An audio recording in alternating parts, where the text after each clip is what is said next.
अस्सलाम वालेकुम स्टूडेंट्स, मेरा नाम है नौमान अहमद। आप देख रहे हैं एजुकेटिंग लर्निंग और आज की वीडियो में हम स्टार्ट करेंगे class 11 Sindh board exercise number 1.1। Math में एक्सरसाइज नंबर 1.1 हम स्टार्ट करने जा रहे हैं। जो न्यू पैटर्न जो न्यू होगा ये उसके हिसाब से जो हमारा पहला चैप्टर है कॉम्प्लेक्स नंबर उसका एक्सरसाइज नंबर 1.1 आज हम स्टार्ट करेंगे। ठीक है, क्वेश्चन नंबर 1 है हमारे पास इवैल्यूएट। नीचे हमें कुछ टर्म्स दी गई है, कुछ क्वेश्चन दिए गए हैं, उसको हमें क्या करना है, बच्चे इवैल्यूएट करना है। अब सबसे पहले क्वेश्चन नंबर 1 को सॉल्व करने से पहले आपको कॉम्प्लेक्स नंबर के बारे में थोड़ी सी इंफॉर्मेशन होना बहुत जरूरी है। मैं डिटेल में कॉम्प्लेक्स नंबर के बारे में कुछ नहीं कहूँगा क्योंकि अगर मैं डिटेल में बात करूँ तो वीडियो काफी लंबी हो जाएगी। डिटेल में इंशाल्लाह वीडियो के अंदर जो कॉम्प्लेक्स नंबर के बारे में बात करेंगे। फिलहाल से जो बेसिक आपको मालूमात होनी चाहिए सवाल को सॉल्व करने के लिए वो मैं बात आपको बता रहा हूँ। बच्चों कॉम्प्लेक्स नंबर की अगर हम डेफिनेशन करें तो उसकी डेफिनेशन क्या है कि the complex number is the combination of real and imaginary numbers. सही, यानी जब हम रियल और इमेजिनरी नंबर्स को कंबाइन करके लिखते हैं तो वो जो नंबर कहलाता है वो कॉम्प्लेक्स नंबर कहलाता है। सही, या इन शॉर्ट ये कह सकते हो कि रियल और इमेजिनरी नंबर्स मिलकर जो कॉम्प्लेक्स नंबर बनाते हैं।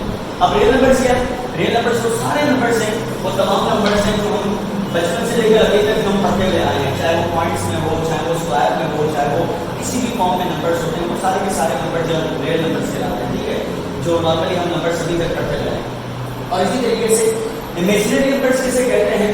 जिनके साथ आयोटा लगा हुआ होता है। ठीक है, जिनके साथ आयोटा लगा होता है। अभी क्यों लगा होता है, अगेन ये बहुत बड़ी एक डिटेल की बात है, तो इंशाल्लाह नेक्स्ट वीडियो के अंदर बात करेंगे। फिलहाल सिर्फ आपने ये ध्यान में रखना है कि अगर किसी नंबर के साथ आयोटा लगा हुआ है तो वो इमेजिनरी नंबर कहलाता है। नॉर्मली जो वो कॉम्प्लेक्स नंबर है उस तरीके से लिखा जाता है a + b आयोटा। ठीक है, a रिप्रेजेंट करता है रियल नंबर को, कोई भी रियल नंबर होगा, और जो b है वो रिप्रेजेंट करता है इमेजिनरी नंबर को जिसके साथ आयोटा लगा हुआ है। इसको ऑर्डर पेयर की फॉर्म में भी इस तरीके से लिखा जा सकता है जिसमें आयोटा नहीं होता, उसका तरीका है कि a, b। ठीक है, अब ये कॉमा लगा दिया तो इसका मतलब आयोटा हटा दिया। ठीक है, तो अब इसको इस तरीके से लिखेंगे, इस तरीके से लिखे। बात एक ही याद रखिए कि जो पहला नंबर होगा अगर ऑर्डर पेयर में लिखा हुआ होगा तो पहला नंबर रियल नंबर कहलाएगा और जो बाद वाला नंबर है वो इमेजिनरी कहलाएगा। ठीक है, आई होप यहाँ तक आपको बात समझ आ गई है। अब चंद बात और याद रखिए, जो आयोटा है उसकी एक खास वैल्यू है। आयोटा की वैल्यू क्या है? जब भी आपको सवाल में आयोटा नजर आए तो याद रखिएगा आयोटा की जो वैल्यू है वो है √-1। ये आयोटा की वैल्यू है। ठीक है, जहां भी आयोटा नजर आए तो आयोटा की वैल्यू क्या है बच्चों? √-1। अब इसी तरीके से सोचें अगर हम आयोटा के ऊपर स्क्वायर लगा दें, ठीक है, यहाँ पर स्क्वायर लगा दें तो ये हो जाएगा आयोटा स्क्वायर और यहाँ स्क्वायर से रूट कैंसिल हो जाएगा तो आयोटा स्क्वायर की वैल्यू क्या बन जाएगी? -1। तो ये दो बातें आपने याद रखनी है। फिलहाल आगे और भी बात होगी मैं आपको बताऊंगा। फिलहाल ये दो बातें याद रखें कि जो आयोटा है वो हमेशा उसकी वैल्यू क्या होगी? √-1। ठीक है, और आयोटा के ऊपर अगर स्क्वायर आ जाएगा तो उसकी वैल्यू क्या होगी? -1। ठीक है, अब इन बातों को अगर आपने ध्यान में रखा है तो अब हम आते हैं सवाल को इवैल्यूएट करने के लिए, सॉल्व करने के लिए। सबसे पहले क्वेश्चन है हमारे पास आयोटा की पावर है 10 डॉट, यहाँ पर डॉट रिप्रेजेंट कर रहा है मल्टीप्लिकेशन को, और माइनस आयोटा की पावर है 4। ठीक है, सबसे पहले क्वेश्चन को भी करते हैं। आयोटा की पावर 10 डॉट माइनस आयोटा की पावर 4। ठीक है, अब इसको सॉल्व करने के लिए वही बात आपको याद रखनी पड़ेगी। मैंने आयोटा स्क्वायर की वैल्यू अभी आपको थोड़ी देर पहले मैंने बताई। आयोटा स्क्वायर की जो है वो वैल्यू होती है वो होती है -1। ठीक है, अब सबसे पहले देखिए आयोटा 10 की वैल्यू हमारे पास नहीं है, हमने सिर्फ अभी आयोटा और आयोटा स्क्वायर की वैल्यू पढ़ी। आयोटा 10 की वैल्यू हमें नहीं पता क्या है, तो इसको इवैल्यूएट करने के लिए हम क्या करेंगे? इसकी पावर को ब्रेक कर देंगे, तोड़ देंगे। ठीक है, अब किस तरीके से? अब जैसे आयोटा की पावर 10 लिखा हुआ है मैं इसको ऐसे लिख सकता हूं आयोटा स्क्वायर की पावर 5। ठीक है, आपने प्रीवियस क्लासेस में पढ़ा होगा कि पावर के ऊपर पावर क्या होती है? मल्टीप्लाई। यहाँ पर आयोटा के ऊपर हमने स्क्वायर लगा दिया और होल पावर 5 लगा दी। अब आप अगर इसको सॉल्व भी करेंगे तो भी यही बनता है, जैसे 2 5 10। ठीक है, अब मैंने ऐसा क्यों किया? मैंने इस वजह से किया क्योंकि आयोटा स्क्वायर की वैल्यू मुझे पता है, आयोटा 10 की वैल्यू मुझे पता नहीं। इसी तरीके से यहाँ पर इसको सॉल्व करने के आप इसको सॉल्व करने के लिए माइनस को थोड़ी देर से साइड पे कर दें। याद है कि जो 12 पावर है ये सिर्फ आयोटा के ऊपर है, माइनस के ऊपर नहीं है। अच्छा बच्चे इसलिए करेंगे कि इवन पावर देकर माइनस खत्म कर देंगे। याद है कि माइनस के ऊपर 12 पावर नहीं है, 12 पावर सिर्फ आयोटा के ऊपर है, लिहाजा माइनस का साइड पे कर दो और आयोटा 12 को मैं चेंज कर दूंगा आयोटा स्क्वायर और ऊपर पावर आ जाएगी। ठीक है, तो ये हो गया 2 5 10 एंड 2 6 12। ठीक है, अब आप जानते हैं कि जो आयोटा स्क्वायर है ये किसके बराबर है?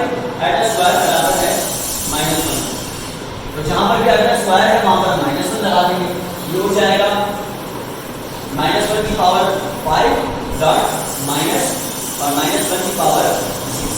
आप जानते हो बेटा 1 की पावर 5 लगा दो या 500 लगा दो बनी रहेगी, और अगर बेस के साथ माइनस हो और पावर ऑड हो, ठीक है, तो माइनस रहेगा, ठीक है, ये बात हमेशा याद रखिएगा। ये सिंपल एक कॉन्सेप्ट है, बड़ी पावर होती है तो उसको सॉल्व करने में बड़ा आसान होता है। बेस के साथ अगर माइनस हो तो पावर देखो, अगर पावर ऑड होगी जैसे 3 5 7 9 11, अगर ऑड होगी तो आप माइनस लिखोगे, और अगर इवन है 2 4 6 8 तो माइनस नहीं लिखोगे, माइनस कर दोगे, ठीक है। और 1 की पावर 5 हो या 50 हो वही आएगा। इसी तरीके से ये वाला माइनस एज इट इज आ जाएगा, और यहां पर देखिए बेस का जो माइनस है वो खत्म हो जाएगा, क्योंकि यहां पर जो पावर है वो माइनस, ठीक है, सॉरी ऑड इवन है, तो यहां पर माइनस खत्म हो जाएगा क्योंकि यहां पर पावर इवन है, तो यहां पर सिर्फ 1 आ जाएगा, 1 की पावर 6 बनी, सही। अब ये माइनस माइनस प्लस हो जाएगा, एंड 1 1 सा 1, तो ये हमारे पास सिंपल आंसर आ गया, ठीक है। अब हम देखते हैं इसका पार्ट नंबर 2। पार्ट नंबर 2 का क्वेश्चन कॉपी करेंगे। यहां पर हमारे पास ब्रैकेट माइनस आयोटा की पावर 16 डॉट माइनस आयोटा की पावर 6। अब बच्चों पार्ट नंबर 2 और पार्ट नंबर 1 में लेंगे। पार्ट नंबर 1 में क्या था, सिर्फ आयोटा के ऊपर 12 था, माइनस के ऊपर नहीं था। यहाँ पर ब्रैकेट के ऊपर 16 है, ठीक है, इसका मतलब ये जो 16 है माइनस के ऊपर भी है और आयोटा के ऊपर भी है। ये 12 सिर्फ आयोटा के ऊपर था, माइनस पर नहीं था, तो लिहाजा हमने माइनस को साइड में कर दिया। अब यहाँ पर माइनस के ऊपर भी 16 है, यहाँ पर माइनस के ऊपर भी पावर 16 है, यहाँ पर भी माइनस के ऊपर पावर 6 है, तो दोनों माइनस के ऊपर पावर इवन है, तो ये वाली जो माइनस है ये खत्म हो जाएंगे, ठीक है। हम इसको इस तरीके से लिख सकते हैं, आयोटा की पावर 16 डॉट आयोटा की पावर 6। बेस के साथ देखोगे, अगर बेस के साथ माइनस है तो आप पावर देखो, पावर अगर इवन होगी तो माइनस खत्म हो जाएगा, और अगर ऑड होगी तो माइनस रहेगा, तो यहाँ दोनों के साथ इवन पावर है तो ये माइनस होगी यहाँ पर खत्म। अब इसको उसी तरीके से सॉल्व करेंगे, क्योंकि हमें आयोटा स्क्वायर की वैल्यू पता है, हम कोशिश करेंगे कि इसको आयोटा स्क्वायर में ब्रेक करें, ठीक है। अगर मैं यहाँ पर आयोटा स्क्वायर लगाता हूँ तो यहाँ पर हमारे पास होल पावर क्या बननी चाहिए, 8, क्योंकि 2 8 जा 16 के बराबर होता है। इसी तरीके से यहाँ पर मैं आयोटा के ऊपर पावर स्क्वायर लगाता हूँ तो ऊपर क्या आना चाहिए, 3, ठीक है, 2 2 3 जा 6 होता है। पावर के ऊपर पावर मल्टीप्लाई होती है, तो आप पीछे की जाओ तो यही बन रहा है, 2 8 जा 16 एंड 2 3 जा 6।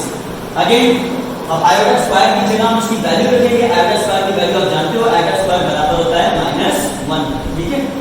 तो यहाँ पर भी -1 आ जाएगा ब्रैकेट में, आयोटा स्क्वायर की जगह आ जाएगा -1 और ऊपर 8 वैसे ही आ जाएगा। इसी तरीके से यहाँ पर आयोटा स्क्वायर की जगह भी आ जाएगा -1 और ऊपर पावर आ जाएगी, ठीक है। अब यहाँ पे वही कॉन्सेप्ट, 1 की पावर 8 1 ही होगी। अब माइनस को देखना है, बेस के साथ माइनस है, पावर देखें, अगर पावर यहाँ पर हमारे पास ऑड होती तो माइनस रहता, और अगर इवन होती तो माइनस रहता। यहाँ पर इवन है तो इसका मतलब माइनस नहीं रहेगा। डॉट का डॉट आगे ऐसे 1 की पावर 3 1 ही होगा, बेस के साथ देखिए माइनस है और पावर हमारे पास क्या है, ऑड है, इसका मतलब यहाँ माइनस रहेगा। अब इन दोनों को सिंपल मल्टीप्लाई करवा देंगे, 1 1 जा 1 एंड माइनस प्लस माइनस, तो यहाँ का आंसर क्या आ गया हमारे पास माइनस।